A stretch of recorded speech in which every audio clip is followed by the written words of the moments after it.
নবী গভীর রাত্রিতে কাবার চত্বরে তাহাজ্জুদের ভিতরে দাঁড়ায়া দাঁড়ায়া তাহাজ্জুদের নামাজে আমার নবী কোরআনের তেলাওয়াত করতেন। একদিন রাত 2টো বেজে যায়, আবু জেহেলের ঘুম আসে না।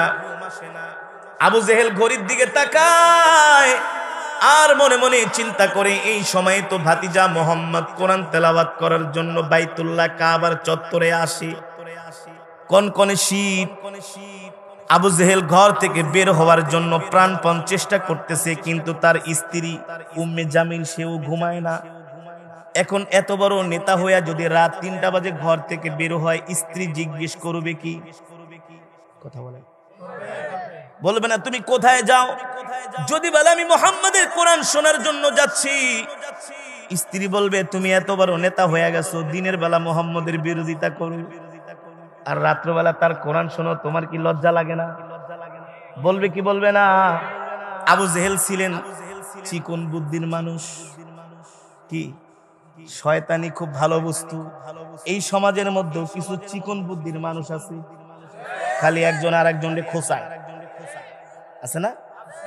একজন আরেকজনকে খোঁচায়, ভালো দেখতে পারে না, মানুষের ভালো দেখতে পারে না, চিকন বুদ্ধির মানুষ।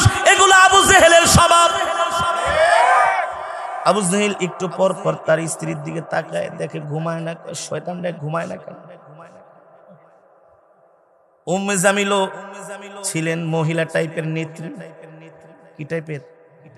আছে না কিছু? সাংঘাতিক।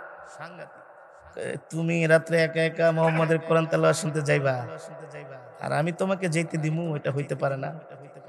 উম্মে জামিল চালাক মহিলা, সেও ঘুমের ভান ধরছে। কি করছে? আবু জেহেল কম্বল 2টা মুড়া দিয়া শীতের মধ্যে একেবারে আস্তে করে টিপ টিপ করে হেঁটে এসে ঘরে সিটকালিটা টান মারছে আর থাপ্পাস করে আওয়াজ হইছে। হঠাৎ করে আবু জেহেলের স্ত্রী তো এমনি ঘুমায় নাই, কিন্তু ঘুমে 2 চোখ খুইলা বলে, এই আবু জেহেল, এত রাত্রে কম্বল মোড়া দিয়া কোথায় যাও হাতে কুপি নিয়া?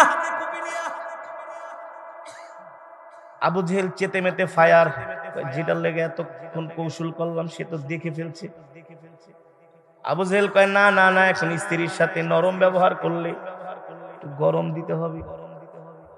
আবু জেহেলের স্ত্রী উম্মে জামিল বলে কোথায় যাও? আবু জেহেল বলে বেটি কই যাই না যাই তোকে বলতে হবে নাকি? চুপ!